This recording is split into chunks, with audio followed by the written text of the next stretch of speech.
اور نمبر 2، مصروف رہیں۔ جب بھی سگریٹ پینے کی تمنا ہو تو کسی کام میں مصروف ہو جائیں اور یہ ارادہ کریں کہ اب میں نے نہیں لینا ہے، جیسے کہ ہم روزے کی حالت میں کرتے ہیں، جیسے پانی پینا، گہری سانس لینا اور واک کرنا، متبادل چیزوں کا استعمال کرنا۔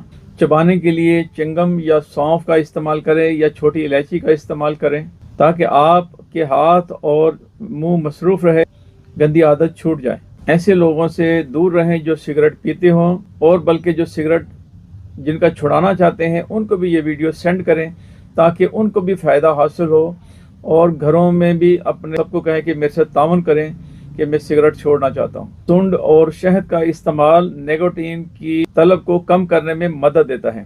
باریک سونڈ پیس لیں اور اس میں شہد ملا لیں اور اس کو صبح، دوپہر، شام کھائیں، اور یہ اپنے پاس معجون بنا کے رکھیں۔ جیسے ہی آپ کو طلب ہو تو آدھی چمچ نکال